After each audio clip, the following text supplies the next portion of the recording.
1971 इस जंग में हिंदुस्तान की सेना ने पाकिस्तान के दो टुकड़े कर दिए और पूर्वी पाकिस्तान की जगह एक नया देश बांग्लादेश का जन्म हुआ।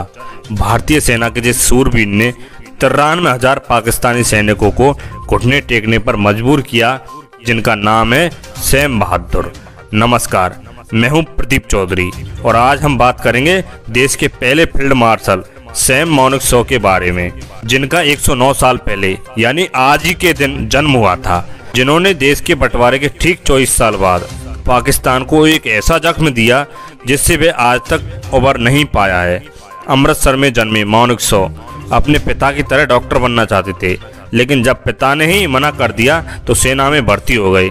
एक के बाद एक कई बेहतरीन काम किए। दूसरे विश्व युद्ध के दौरान सैम मानेकशॉ ने 7 गोलियां भी खाईं, जान बची और फिर 1947 में भारत पाकिस्तान का बंटवारा हुआ, जिसमें पाकिस्तान 2 हिस्सों में बंट गया, पश्चिमी पाकिस्तान और पूर्वी पाकिस्तान। दोनों हिस्सों की भाषा अलग थी, जिसमें पूर्वी पाकिस्तान में रह रहे बंगालियों के प्रति भेदभाव और अलगाव बढ़ा दिया। भीषण नरसंहार हुआ, सैकड़ों बंगाली औरतों की इज्जत लूटी गई।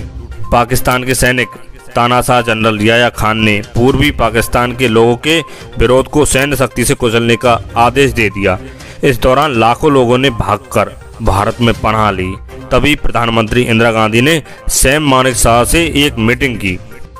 30 लाख से ज्यादा रिफ्यूजी भारत आ चुके हैं। वहाँ हैजा फैल रहा है। रिफ्यूजी से हमारी इकोनॉमी पर बहुत असर पड़ेगा। सैम, मैं चाहती हूँ तुम ईस्ट पाकिस्तान जाओ। मैडम, हम अभी जाने के लिए तैयार नहीं हैं। ब्रिज बनाने का सारा सामान अभी वेस्ट में है। जब तक हम उन्हें ईस्ट में लाएंगे, मानसून आ जाएगा और पूरा दलदल हो जाएगा। हमें नवंबर में जाना चाहिए। हमारे आर्म्स और इक्विपमेंट भी दुरुस्त हो सकेंगे। फिर मैं आपको 100% जीत का आश्वासन दे सकता हूँ।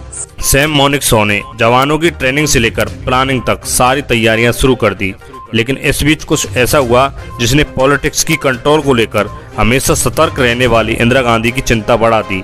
एक अफवाह फैली कि मानेकशॉ आर्मी की मदद से सरकार का तख्ता पलट करने की फिराक में है। आप तख्ता पलट की तैयारी कर रहे हैं? मैडम, क्या आपको नहीं लगता मैं आपकी जगह पर आने के लायक हूँ? मेरी और आपकी दोनों की नाक लंबी है, लेकिन मैं दूसरों के काम में अपनी नाक नहीं अड़ाता। टपाक से जवाब देने वाले मानेकशॉ ने सिर्फ बातें ही नहीं की, बल्कि अपने वादे भी पूरे किए।